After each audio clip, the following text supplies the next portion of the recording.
I'm Caryn Hartglass. You are listening to It's All About Food.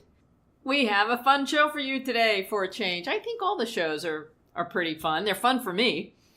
You may know that I was whining and moaning and groaning for the last 6 weeks because I was alone in New York and my partner Gary Do was in San Jose at his father's house for a variety of different reasons. And I just left for California last week, and Gary and I have been together. So I thought it would be great to bring my favorite guest on the program today to talk about the last 6 weeks and more. Gary Do, welcome. Thank you, Caryn Hartglass. It's great to see you, and it's great to be next to you here in the Studio West. Yeah, we're here in Progressive Radio Network Studio West. Studio West, our remote studio. Very remote. I'm sure Gary Null never knew he had a studio in San Jose, California, but we are the annex. Yes, have Yeti Blue microphone, can travel. Yes, it's a beautiful microphone, too. It is. It really makes you feel professional. Yes, well, we are. We are professional. We have recipes that are in 2 cookbooks in 2019. I mean, we've had recipes in the past in several cookbooks, but fresh out of the box of 2019, we have 2 cookbooks coming out with some of our recipes in it. Now, they're not our cookbooks, but we have contributed recipes. And one of them, of course, you know, is Ocean Robin's new book, 31-Day Food Revolution, which is getting to the top of the charts. It was on the Wall Street Journal bestseller list. I think it was Wall Street Journal, or was it Washington Post? Right. I should get my facts straight. Yeah, I think it was, I think it was the Wall Street Journal. Anyway, it was a big paper. Yeah, and big he's paper. doing well on a lot of lists, so that's very exciting. And if you don't know who Ocean Robbins is, you should check out the interview Caryn just had with him. It's on the Responsible Eating and Living homepage. It's Ocean Robbins' 31-Day Food Revolution. Yeah, we just did it 2 weeks ago. 2 weeks. 2 weeks ago. It's right next to the interview with Michael Clapper, MD. Titled right. Moving Medicine Forward. That was a great interview, too. Oh, I love that man. Yes. I can't say enough good about him. Okay. And right next to the Ocean Robbins interview on the homepage is our buddy Janet Kalish, Freeganism and Food Waste. Janet is awesome. She's a dumpster diver. Those were great interviews. I was listening to them while I was here in California, and you were there in New York. That's right. You know, I think it's a good segue from Janet's discussion about waste to talk a little bit about some of the things we were doing, because I was working on reorganizing our kitchen and updating some things. And we've collected some furniture from things that have been left out on the streets of New York. Yes, right there on the curb. They were kicked to the curb, and we brought them in and gave them a new life. A new life. And I decided I wanted to paint a table and some chairs. And if you go to my What Vegans Eat blog, you can see a photograph of them. I talked about that table and chairs and some other projects that I was finishing up in What Vegans Eat Day 1459 on February 9th. There's some great photos there, and I hope you check them out. Yes, the table and chairs that are so cute now. They're what color is that? That's the yellow from the kitchen, right? Yeah, it's like a vegan buttery yellow. Vegan buttery yellow. I like that. And the cushions are fantastic that you put on the chairs. Yeah, so we have this hope chest. Hope chest. And a hope chest holds a lot of stuff. Not that I'm encouraging people to keep a lot of stuff. Well, I mean, if they have limited, I mean, we live in an apartment in New York, right, so but when if they you have limited storage, space, yeah, it's great for the linens. We keep the linens in there, and we keep the tablecloths and napkins, our cloth napkins. And aprons, all kinds of things. And we sit on it. And now we sit on it. This was a great idea that you had, and it was hard to sit on. So I made a cushion. Right. And you can see that in the same What Vegans Eat Day 1459. I looked online. There's a great video. Actually, I linked it to a comment on that day's post. Right. And it's easy to do if you have a sewing machine and you like sewing. If you don't, forget about it. It's easy to do if you're the great Caryn Hartglass. And the other thing that you can see on What Vegans Eat Day, what is it, 1459? 1459. Is that you were replacing the drawers in our kitchen, which you probably also talked about, and reorganizing those drawers. Yeah, I want to talk about this for a moment. And I may have mentioned organization and something else, buying quality products. Right. So 20 years ago, I moved into this apartment in Forest Hills, Queens, and I had the intention at the time to redo the kitchen the way I wanted it. I wanted lots of counter space. I knew that I loved to cook. And I had lived in the south of France in the early 90s, and I kind of wanted to bring some of that European flavor and style to the kitchen. Okay. One of the things that I did was I bought craft-made kitchen cabinets. These are all cherry wood. The boxes are all cherry wood.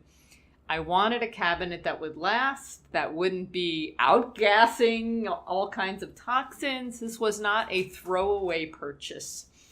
And I didn't realize it, or maybe I forgot, but they came with a lifetime guarantee. A lifetime guarantee. And what's the name of that company again? Craft Made. So I was trying to figure out how to repair two of the drawers that were bowing underneath. I remember They that. were very wide, 36 inches wide, and they were bowing underneath. I don't think we weighed them down too heavily, but they were just bowing. And I was trying to figure out how to fix them. And then I had this idea that I would call the company and ask them how to fix them. And they said, you have a lifetime warranty. And they sent me two new drawers. Never expected that. I didn't. Yeah. Oh my God.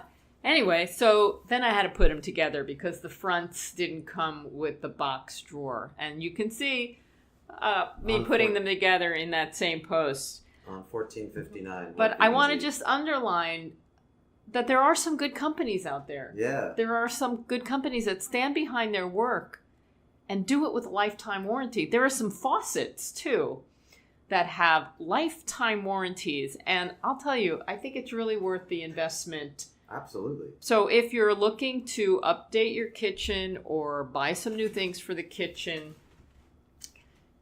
I recommend finding your kitchen first.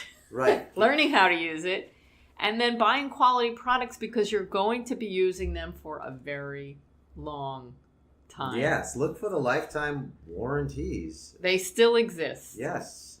What was the name of the faucet? So the one in the kitchen, we don't have a lifetime warranty. It's a Franca faucet. Right. And the cartridge inside, it lasted a long time, but then when it failed, the replacements were not as good as the original. No, that's true. We've replaced that cartridge several times. A gazillion times. Yes. But in the bathroom, we have a Kohler. Right. And the Kohler faucet has a lifetime warranty for parts. And there was one time when they failed, and they sent me all of these brass parts. Right, I remember that. It was amazing. So what we're saying is, in addition to talking about the furniture that was kicked to the curb, is that most people would say, well, gee, why don't you just replace the whole faucet? Or most people would say, well, gee, why don't you just, replace the kitchen cabinets? Well, two reasons for that. One of them is cost. But the main reason that we're discussing this on a program that Responsible Eating and Living produces is that this is the part of responsible eating and living. This is the living part. Living responsibly. Yes. And you mentioned things like outgassing. Tell our listeners what outgassing means. Right. Well, when you buy products that are made from synthetic materials and particle board, Formica, these are synthetic materials or natural materials mixed with synthetic materials. And they can be toxic. They can have toxic components to them, and especially when they're new. So that when they're new, the toxicity, they're volatile and they come off into the environment and you breathe them. And you can breathe them for a long time. Some of these products, after 10 or 20 years, they might be okay. Right. But then if they've been allowed to air out. Right. But then if they're synthetic, again, they may be degrading, and some of the degrading parts will be outgassing as well. But if you take something like wood. Right. wood that's been treated naturally. Now, there may have been some toxic products in the treatment of the wood, too. I can't say, they stained it and then they might have varnished it with something, but they're nowhere near as bad as the synthetic products. Right. And that happens with mattresses as well. We just purchased a mattress. You alerted me to a lot of things that I wasn't aware of with respect to mattresses. Well, it's crazy because we sleep on the mattress, we breathe on the mattress, and there are these crazy laws to make mattresses not burn up because we're all smoking in bed and falling asleep with our cigarettes.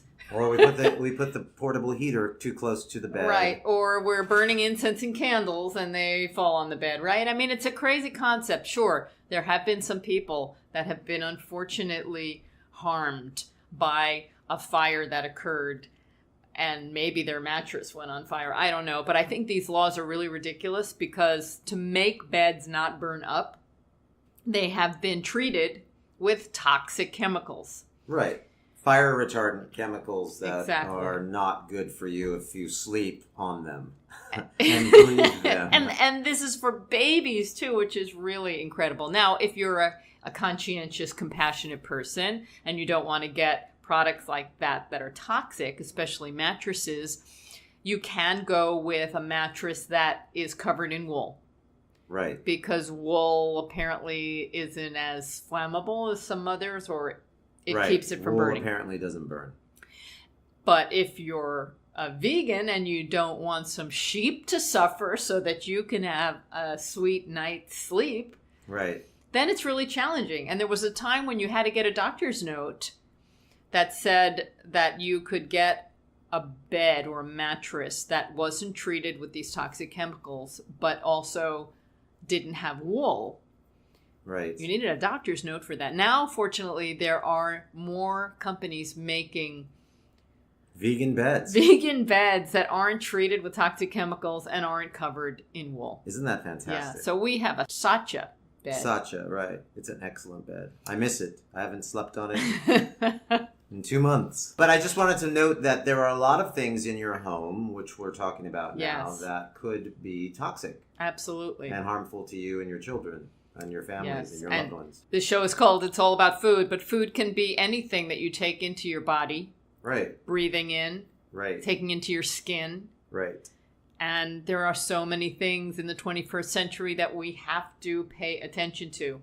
And you would know better than anyone about that, or you would know as well as many about that because of your history with toxins getting into your body. Toxins getting into your body.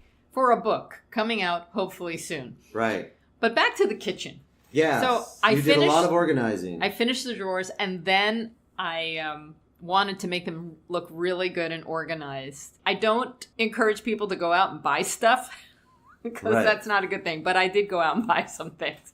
So I bought a few bamboo organizers. I didn't want to buy plastic. Good. And now everything is stunning. And you can look and see what our silverware drawers look like in that same post. Yes. What Vegans Eat Day, 1459. They look great, Caryn. You did I such can't a wait great to go job. home and play in the house. And you got a lovely compliment on that day's blog from Shanice. She said, I would love to know what you used to cover that hope chest. I have one as well, and covering it the way you did could make it a little more useful. So you've already touched someone's... Yes, thanks for that post.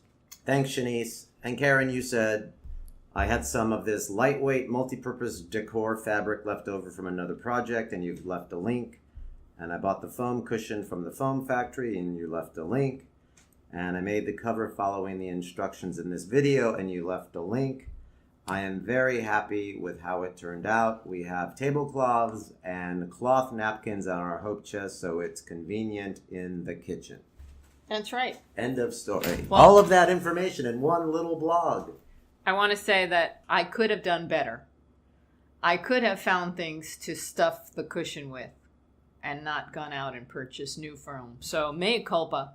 I apologize for that. You did the best you could, though. So there you go. That was What Vegans Eat Day 1459. It was interesting for 6 weeks making food for myself. Yes. And can we talk about that? we should talk about it. But let's jump over to you for a moment and talk about what you were doing in the kitchen that you were in.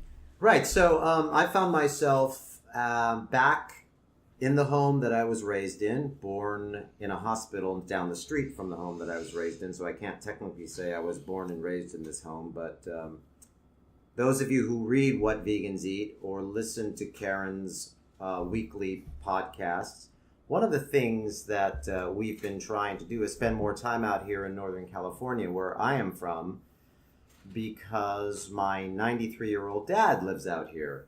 And obviously the last several years that we've been flying back and forth, and you've heard that we've been directing theater out here. That's great to be able to come out here and have a gig, because we wanted to spend as much time with my dad and my brother and sister and nieces and nephews and things of that nature while my dad was still alive. Well, sadly, my father just passed away on Wednesday, February 13th. He was 93 years old. All of his children were with him. His niece was with him. And it was lovely. We were there at the hospital. I've been out here since December the 30th because he took a bad fall. We found out after he was rushed to the hospital that he had a heart attack.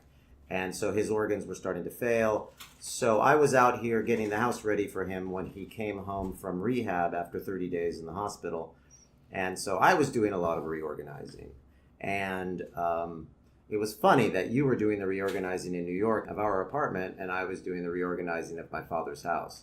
Now, he had lived here in this house for about 65 years, 60 plus years of those with my mother, who passed away in 2012. So they had a lot of stuff, and I had to get the house ready for him when he came home in a wheelchair. So we had to get some ramps installed and we had to retrofit the house a little bit so that it would be easier to get him around, move out the bed in his room, get in a hospital bed, and there was a lot that had to be done. So I was doing a lot of that. And in the reorganization process, I discovered a lot of stuff that had not moved since I was a child here a million years ago. But you also wanted to make it comfortable for you. Comfortable for me to live in. And comfortable for you to prepare food in. Right, because this is a meat eater's home. I was raised with meat eaters, and every week my father would call the butcher and order the meat, and so it was, I had to retrofit it for a vegan, and I had to move some things around, and it was kind of fun. It's funny that although data will tell us that you increase your risk significantly of dying earlier or having heart disease if you're eating refined flours, refined sugar, and lots of meat. Your dad was an outlier. Yes. He lived till 93, and he lived on a lot of chicken. He lived on donuts and cookies. He lived on and donuts, bread. Chicken, cookies, bread, pasta, and all the other things. But he was blind. His organs were failing. He had macular degeneration. He had macular degeneration. There were some things that were... made life difficult. Made life difficult for him. And yet, all of that said, you're absolutely right, Caryn. He lived till almost 94. So, God bless him, as they have said. Okay, so you cleaned up the house and you discovered things. It was almost like your mom left you things. Yeah, she left me little things because she was definitely the purchaser. She was the buyer of all of the kitchen equipment and all of the things that I might need to prepare my food. Because as you mentioned, I wanted to prepare my food. I didn't want to eat out. And I wanted to prepare the same types of food that you feature in your blog, and because that's what we live on. So our apricot butter, I needed a blender for that. So I purchased the blender. I purchased some things, but there were other things that I knew my mom had. And so I would walk around this empty house and I would be talking to her and I would ask her to show me, where's that thing you bought, Mom? Remember that spatula you used to have? Or that bowl? Remember that big bowl? Or do you remember that French press you bought? And so lo and behold, I'd forget about asking her, and then 1 second later, as soon as I would forget about asking her, I'd open a cupboard and there it was. It was really weird. It was creepy weird. It was, and it happened to me too. It happened here in this house. We're drinking teas that don't have caffeine in them anymore. So Right. You've been living on Ticino, which I sent to you when you got here. Thank you. Yeah, I'm down to one bag. But I was kind of craving something else or something lighter, and we like ginger tea a lot. Right. We were even in a coffee shop recently where they had ginger tea that we had with almond milk, thinking it was going to be like the ginger fix we had at Juice Generation last year, which was so good. And you mentioned that they don't sell that anymore. They don't. Juice Generation. In What's Manhattan. wrong What's wrong with you? Now, we can make it at home, but you have to have the right kind of ginger tea. Fresh ginger, of course, is best, or ginger powder. But we were at this place. They said they had a ginger tea. It turned out it was a ginger blend, which wasn't exactly right. It had some odd flavors in it that didn't go too well with the almond milk. But I digress. Anyway, we were in the house, and we were in the room your mom used to sleep in, and there's all kinds of beautiful little pieces in there. And I've been minding my own business. I haven't been like looking and going through things. But this one box called to me. I opened it, and it had, what did it have in it? Probably things that she would have used in her bedroom. Yeah, their bedroom stuff. Completely out of context. And then there were 2 ginger tea bags. Completely out of context. There were 2 ginger tea bags. I felt like she was one saying for me here, and one for yes, you. have your ginger tea. Here you go, honey. Have your ginger tea. Only she would call you Dolly. Here Right. you go, Dolly. Have your ginger tea. Yeah, Mom. Thanks for the ginger tea. And I do believe that there are spirits that walk among us that we can't see, because it was creepy here when I would find these things that I had just called out for. This has been an interesting journey for both of us. Absolutely. You did a beautiful job. So there's some Revereware here. And who's familiar with Revereware? Oh yeah, the old Revereware from with the the copper 50s, bottoms. 50s and 60s, stainless steel pots and pans. Those are really nice. With the copper bottoms. Well, the copper hadn't been cleaned in years, and so I bought some copper clean, and I scoured the bottoms, got the pans all ready, because I didn't want to cook in pots that hadn't been cleaned, but I didn't want to go out and buy new pots. I mean, No, they're they're perfectly fine. gorgeous. Our theme today is don't toss it away, just, revive it. and Revive reuse it, yeah. There's that expression, reduce, reuse, and recycle. And recycling is great, but it's better if you reuse. Right. And it's even better if you reduce. And when you polish it up a little, it's true. When you use a little elbow grease and you really get all of these things, of course you have to have the time. And I was out here working, so I would do this when I came home from rehearsal, because I'm directing A Midsummer Night's Dream for Playful People Productions. Here's a shameless plug. If you're in the San Jose area and you want to see inclusive family theater, which is very kind and compassionate and includes everyone, come to the historic Hoover Theater. We open Thursday night for a lovely production of A Midsummer Night's Dream by William Shakespeare. End of commercial. Anyway. Are there any references about food in that play? Oh, yeah. There's all kinds of references about food and about poppies. Or about that flower that... Poppies will put you to sleep. Right. Which is really interesting. I mean, I'll get off the subject a bit here. I'll get off topic here and talk about the poppy. The poppy is responsible for the opioid epidemic that we have been experiencing in not only this country. I'm not going to blame the poppy. I'm going to blame our culture. Right. So nature is getting its revenge on all of us, because that harmless little flower is responsible for a lot of humans are responsible for it. So we yes, sure are. Anyway, I digress. But so the thing that I did all the cleaning and all of the organizing either early in the morning or late at night, depending on what your perspective is when you come home from work, and if work ends at 11 p.m. So I would just start reorganizing and cleaning and scouring the bottoms of these pots and pans. I did that for several weeks, getting things ready for me to then either prepare food for myself and my father when he came home. He does have 24-hour care. The objective was to get him back home after rehab and hospital and get him 24-hour care. So I wanted to make sure that the folks that were caring for him and who were going to be cooking his meals had things to use to cook his meals. I mean, it just couldn't have been microwave food. Plus, he was on a new salt-free diet, which was really funny because he still ate donuts and candy and pastries, and the whole salt-free concept was kind of absurd. But I got the place ready for him to be cared for, and I was very happy with the way it turned out as far as him being able to come back to his home and spend the rest of his days here. Yeah, there is something about that. And there was an article I was reading in the New York Times about many people who end up spending way too much time in a hospital, and that's not how they want to go. Right. He clearly didn't want to be in the hospital or in rehab, and so we got him home. And he said, and my dad wasn't one to give compliments, he said, "You did a hell of a job, son. A hell of a job. The place looks brand new."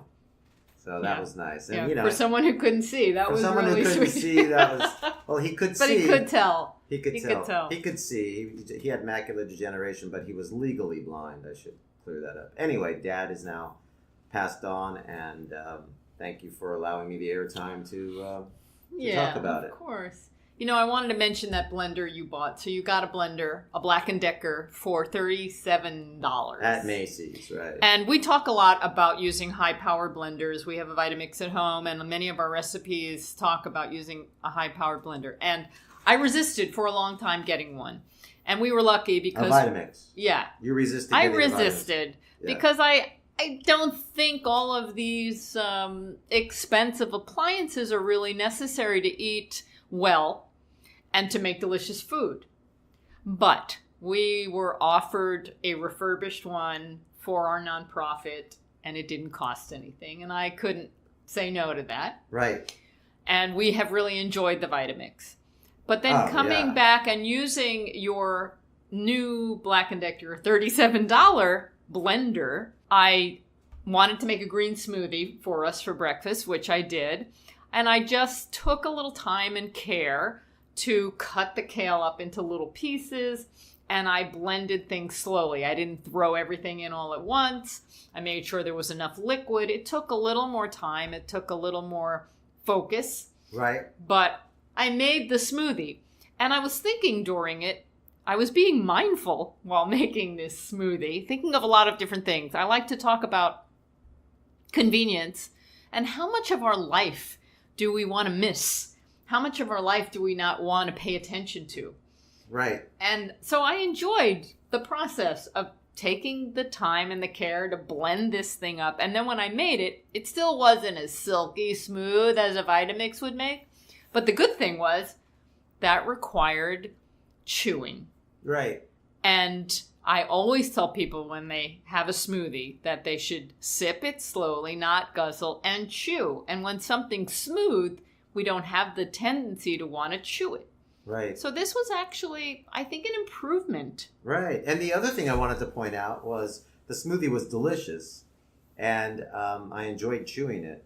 But you've also unearthed and started using again the juicer that we had purchased over 10 years ago when we were out here in California, when you were going through chemotherapy and we wanted to keep your medicine flowing. That's right. You were living out here. I was living out here and you were living in New York. This was before we found our lives be sharing the same roof. One of the reasons was we didn't want to keep going back and forth. And so at any rate, it's kind of nostalgic now to see that old juicer that we used to use. It when you still were works. Yeah. And so you'll be seeing pictures of that in Caryn's blog in the next couple of weeks. Because although after 10 plus years of consuming juice on a daily basis, I decided that I was well and I didn't need my medicine anymore. And we stopped having juice every day.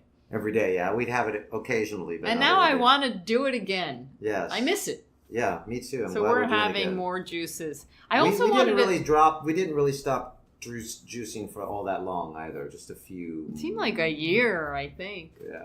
It's okay though. We're coming back to it. Yeah. And then now I want to talk about the staff of life, because in that smoothie that I made, it had lacinato kale, bananas, frozen blueberries, water, and soy milk. And our soy milk is just soybeans and water. Soybeans and water. I have a question about that later, so you keep going. Okay, cool. This lacinato kale is so gorgeous, so muscly, and it's so blue-green. It's got this fabulous color. I agree. We love shopping at the Staff of Life in Santa Cruz, California. SoCal? It's so awesome. It's not Santa Cruz. It's in SoCal. SoCal, and it's so cool. SoCal is so cool. No, SoCal is great, and it's technically they call everything in that area Santa Cruz. Oh, Santa Cruz County. Santa Cruz County, right? But it's SoCal, and it's not far from Aptos, not far from Capitola, not far from the Santa Cruz Beach and Boardwalk, not far from downtown Santa Cruz, not far from the Rio Theater where you've performed. So anytime you're out on this coast up here in Northern California, check out the Santa Cruz area. It's really wonderful. Beach and Boardwalk especially. Yeah, so I'm looking at some of the things that we purchased in addition to the gorgeous kale. But we have a few lovely baskets that I think I'm going to post in my blog today of organic purple sweet potatoes, organic purple potatoes, organic white potatoes, organic orange potatoes, sweet potatoes, Yukon Gold, all the colorful potatoes. We are root people. Yeah, tubers. Tubers. I want to tell you about tubers. Yes, please do. So when I flew here last week, I baked a ton of purple sweet potatoes because I hadn't eaten them all. And nothing goes to waste in our house. I baked them and I made fries and chips and things, just simply baked them. And I took them with me on my flight. And that's like all I ate. And they're great. They're great for moving your bowels, folks. Yes, they are. We used to call the purple sweet potatoes when we would be out here in California and we had nothing but a microwave to cook them in. After they came out of the microwave, we called them donuts. Remember? That's right, our first purple sweet potatoes. I said, wow, these taste like donuts. And you actually have a recipe for donuts that you've made from sweet potatoes. Yeah, we've got to do that again. That was really a good recipe you came up with. Yeah, but potatoes have resistant starch.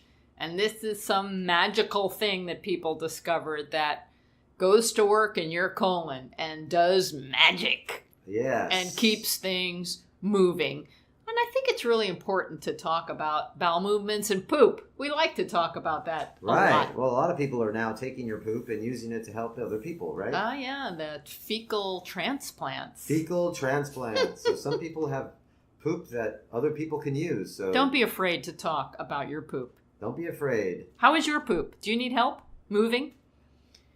Switch to a plant-based diet. Absolutely, and eat more purple sweet potatoes. Absolutely. Or any color. I'm not discriminating here. Yeah, the one joyful thing that I remember loving the most about switching to a plant-based diet was all of a sudden I didn't have to feel guilty about eating sweet potatoes. As a matter of fact, I was encouraged to eat sweet potatoes, beans, and other wonderful things that I felt like I couldn't eat.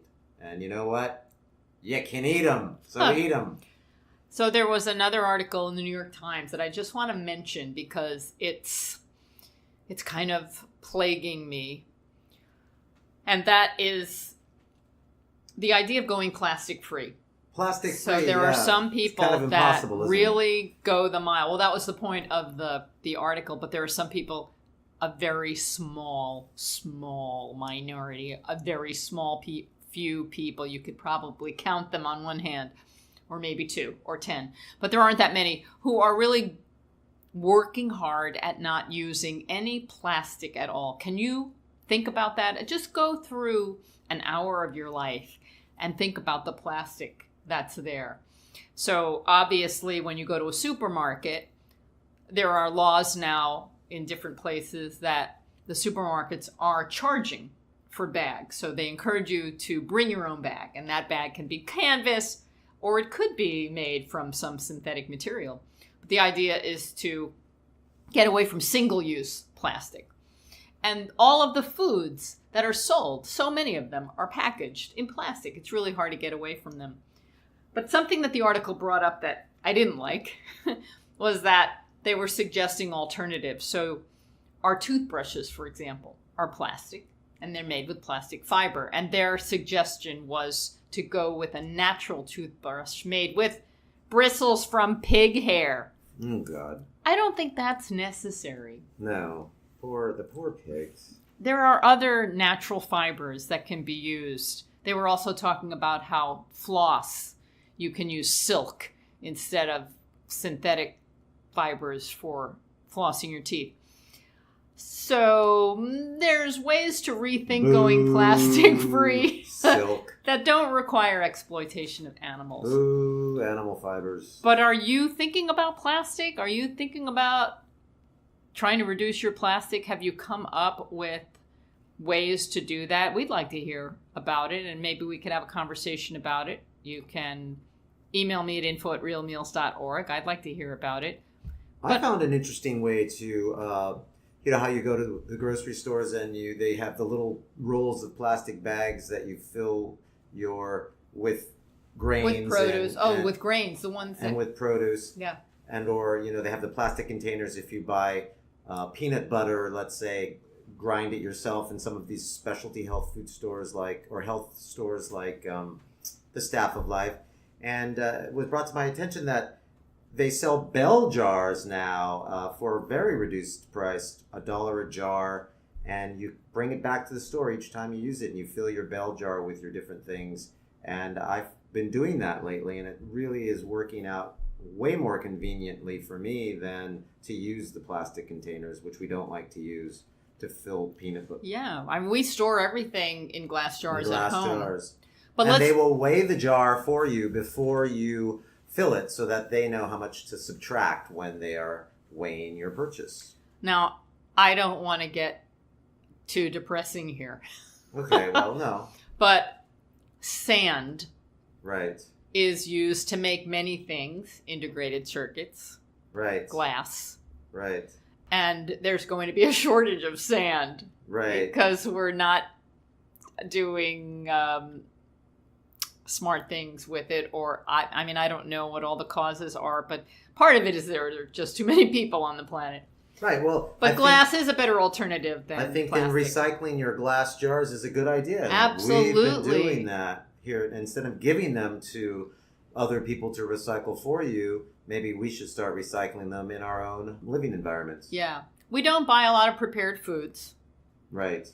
And the prepared foods that we do buy, we buy miso from South River Miso Company. It's an organic miso company. And the miso comes in glass jars. And we've saved every one of those glass jars because they're wide mouth jars. Right. And they're great to store all kinds of things in when we make our green juices for the week. Right. And freeze them. Right. They go in those jars. And South River Miso Company is an excellent source for your miso, and they are at southrivermiso.com. So check them out. And they have an online store. And it's such great miso. Certain times of the year they will not be making their miso because it either isn't cold enough or hot enough, or they won't be shipping it to you because it's too cold to ship. Anyway, check them out. South River Miso. I can't talk about them enough. What I like, not only are they organic, but they are not as salty as some of the traditional Japanese misos that you find in the traditional stores. They are which terrific. is important, but it's full of flavor. They have a nice little video, too, that tells you all about how they make their miso. It's really great. Oh. So check it out. I do. I watch it over and over again. It shows you how exciting my life is. Or how excited my life is. Or how excited I am about food. And it's all about food, as you've been hearing. Yes. On this program for how many years? It's going to celebrate its 10th anniversary in March. We're going to have a big online party, and I hope you attend, but you'll hear more about that later. That's next month. Yes. I have a question about tofu. You were mentioning soy milk is made, our soy milk that we purchase is just, we look for just organic soybeans and filtered water. Yeah. That's it. That's our soy milk. What about tofu? What should people look for when they're purchasing organic tofu? There are some things in tofu that are okay, maybe? Yeah, so before we get started with that, I want to say that we're going to start making our own soy milk. I'm getting ready for that. Yeah, I'm really excited about that. It's time. Yeah. for a number of reasons, but we only like to get soy milk that's made with soybeans and water. And there seem to be only 2 companies that make them. West Soy, which always tends to be really expensive. Because they know it's just soybeans and water. And Trader Joe's. Which I think West Soy makes. Who knows, but it's half the price from Trader Joe's. It's kind of crazy. But lately, there aren't any on the shelves. Right. It's like people are figuring this out, that this is a good product. So we have to start making our own. Right, which we will do. Which will then lead to making our own tofu. So what do we? Is it just soybeans and water that makes tofu? No. I first learned about making tofu from a cookbook that was published in 1987. It's called The Book of Tofu, and it's by a couple, an American, William Shirtleff, and I believe it was his wife, Akiko Aoyagi. Yeah. I'm butchering it. But anyway, they put this incredible book together. They also have a book called The Book of Miso. Right. And I never really read the entire book. I would thumb through it and read something, but it's got all of these great little handmade diagrams, and like they used to do in cookbooks in the old days, which I really miss, and a lot of detail about the traditional ways of making not only tofu, but soy milk and many soybean products. Yes. And I keep telling myself I'm going to go back and really digest that book. No pun intended. Exactly. 32 years later, I think I'm ready. But it tells you how to make tofu. Now, there are a number of different ways to make tofu. Certainly, it includes soybeans and water, and you have to soak and cook the soybeans, and then they're dehulled, of course. You don't want the outer exterior part of the bean. And then they're blended.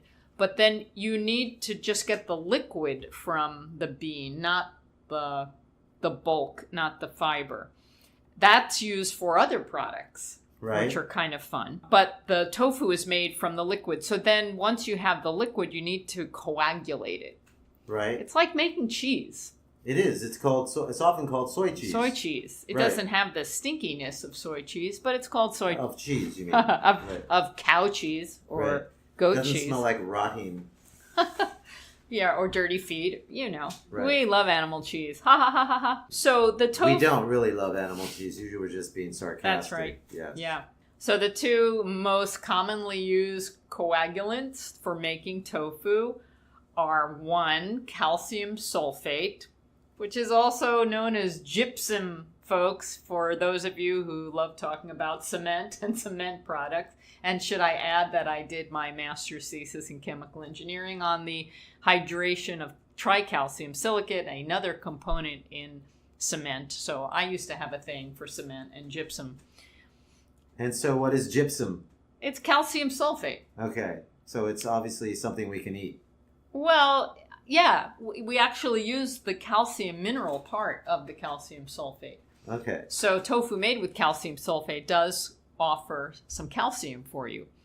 And then it can also be made with magnesium chloride that's combined with calcium chloride or calcium sulfate. And this is called nigari. Right. Nigari salt. I don't know how to pronounce it. Nigari. I like saying it the way I say it. Sounds good to me. Calcium sulfate is probably the most traditional, and it doesn't mask the taste of the soybean.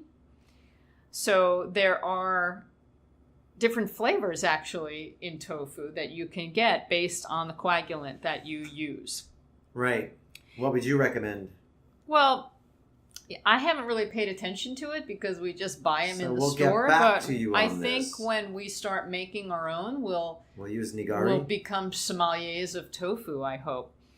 But the coagulant will matter if you're using different soybeans because, you know, we just buy tofu and we just buy soy milk, but there are different flavors and fragrances of beans out there.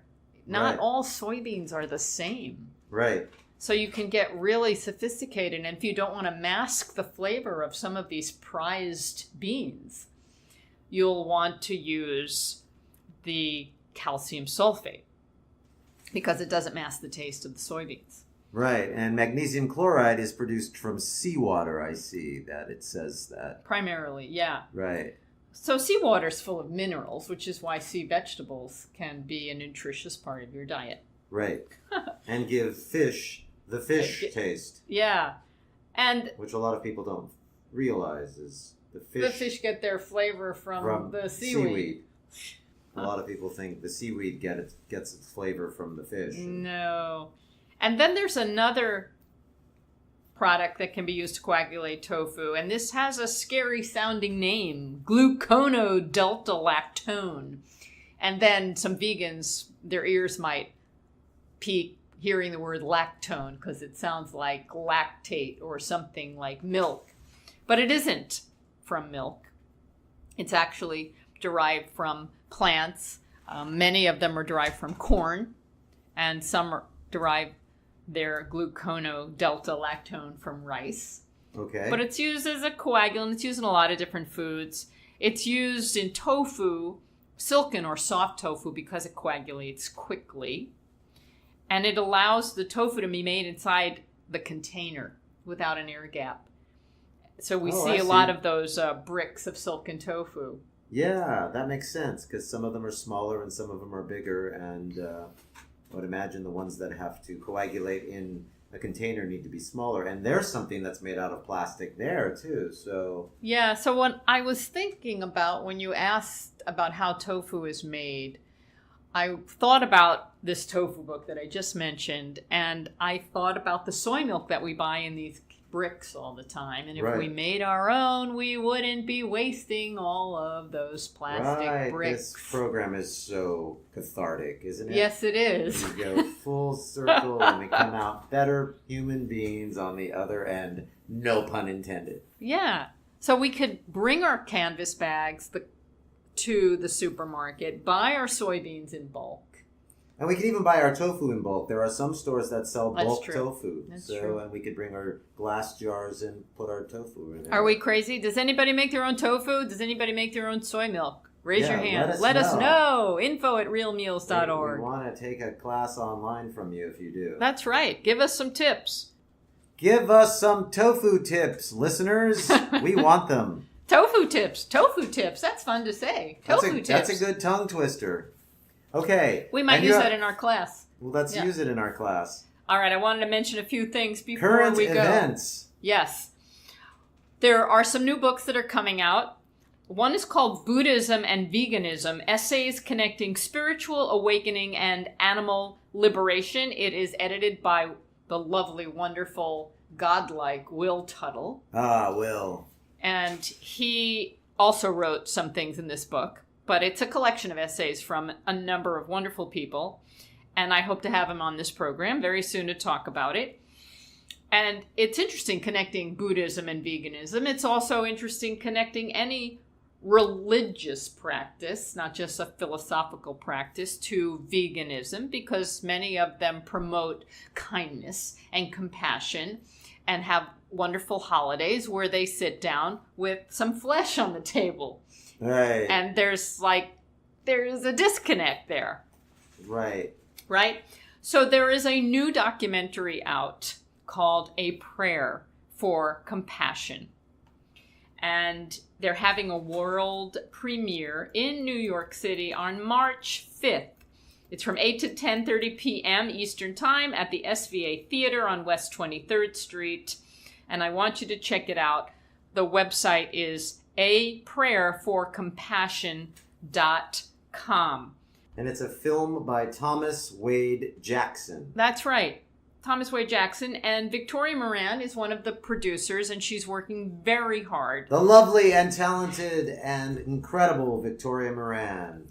So this film is a feature-length documentary that strives to inspire and encourage those already on a religious or spiritual path to expand their circle of compassion to embrace all life, regardless of species, and make choices in alignment with this value. And what I like about this film is there are many documentaries that are coming out that are talking about the reason why we need to consume plants and not animals. And some people appeal to the health aspect. Some people appeal to the environmental aspect. Some people appeal to the ethical aspect of killing sentient beings or inflicting pain and torture on other sentient beings. And now here is a film that will appeal to those of a religious bent. And I think we need all approaches to get this message out. And so I'm glad this film is out. They're drawing on traditions including Christianity, all kinds, evangelical, Roman, Catholic, Eastern Orthodox, Quakers, Seventh-day Adventism, Unity. There's also traditions of Judaism, Islam, Hinduism, Buddhism, Jainism, and the Native American tradition, Unitarian, Universalism, more things that I haven't even heard of. If you have an opportunity in New York, please go to the premiere. Go in our stead because we're in California and we can't make it. Yeah, boo. Boo. Okay, so on an upbeat note, let's talk about food. Let's talk about food on It's All About Food. You know, I've listened to your show for many, many, many years. I've probably heard all of them. And I want to know, you always ask your guests, what is your favorite food? And well, you don't always ask your guests. I ask them where they like to eat. In the early days, Yeah. what did you used to ask them? Yeah, You I said, guess. what's one of your favorite Favorite dishes foods, or one of your favorite favorite dishes, places yeah. to eat when you're in New York? Or what's one of your favorite places to eat when you're in New York? Right. Well, you know I love the healthy candles. They're my favorite. They've been around a long time. Yes, And I love them too. The Joy place and is Bart. full of love. But there are many new vegan restaurants. Some of them are a few years old. We haven't been there, and we really need to get there and try them. There are so many. Right, but if it's your first time in New York... I bring people to the candles. Yeah, period. Yeah. Joy and Bart, we love you. We- Keep up the good work at Candle Restaurants, Candle West, Candle Cafe, and Candle 79. And if you're in New York and you're going to see Victoria's movie, go to Candle first or go to Candle after. That's a plug for Candle. That's good, Gary. So in terms of my favorite things to eat, you can basically see what my favorite things are to eat because I post what I eat on my blog, What Vegans Eat. If I was on a deserted island and I could only have one A food deserted to island with dessert? that's kind of a silly question. But I think I could live on avocados. Avocados. Yeah, I love avocados. Oh, that's really interesting. Yeah. Well, I'm glad we bought 4 yesterday. I know. I'm looking at them right now, and I want to devour them. We also bought corn thins, and those go great together. Yes, avocado and corn. organic corn tortillas. And organic I'm corn thinking I'm tortillas. soaking black beans right now, and I think we're going to make one of our favorite dishes, which is, simple Mexican with black beans, avocado. Oh, and I've got plantains. I found organic plantains. Very tough to find. And you know what? Getting back to conspiracy theories about why we can't just find soy milk made with soybeans and water, how difficult has it been for us to find organic corn tortillas made with just organic ground corn, lime, and water? That's been very difficult. Very difficult. Our, Have you ever looked at the ingredients on corn tortillas? oh my gosh. It should be corn, water, maybe lime. The trace of lime. And that that's doesn't it. mean the lime juice. That means the calcium lime. Right. And that's it. Oh, is that what that means? The Yeah, it calcium does. lime? Yeah. Does it mean the lime No. juice? Yeah. Who knew? Yeah. Wow. It's calcium hydroxide. It's an alkaline solution mixed with water, and it's used to work with the corn Right. when they're making the masa harina flour. And we were talking about the tofu before with magnesium sulfate Right. and calcium chloride. Well, here's something else, calcium hydroxide, which is used in tortillas, and it's called lime. Can you believe that? Can you believe that? Unbelievable how much information you have in that brain of yours. That's incredible. That's why you are the great Caryn Hartglass. Oh, Gary, thank you. You're the great Gary Di Mattei. Oh, no, I enjoy being here with you. I'm glad you're on this coast, and let's never be apart for that long again. That sounds good. Now, can we make lunch? Yeah, or let's dinner make lunch. or something? I'm hungry. Let's make something. We're going to cook some food, everybody. You do the same. Thanks for joining me, everybody. My guest today was Gary Di Mattei. Next week, I'll be speaking with Chef AJ. Everyone loves Chef AJ. She's been on the program before. We'll be talking about her upcoming summit, The Real Truth About Weight Loss. Weight loss is a very popular subject. A lot of people are still trying to figure out how to reach their ideal weight. and she's got lots of wonderful information and experience. I'm looking forward to that program. In the meantime, visit responsibleeatingandliving.com. I hope you're reading my blog, What Vegans Eat. I love to hear your comments and questions. Find me at info@realmeals.org. If you have a moment, I don't normally ask, but you might rate this podcast wherever you listen to it. Maybe you use iTunes or some other podcast delivering app. Give us a rating. Let other people know what you think. I would really appreciate that. And a shout out to the folks at Progressive Radio Network. Thanks so much for doing all the work that you do to get programs like mine and all the other wonderful ones out there to the public. I'm grateful. I'm Caryn Hartglass. You've been listening to It's All About Food. Have a very delicious week.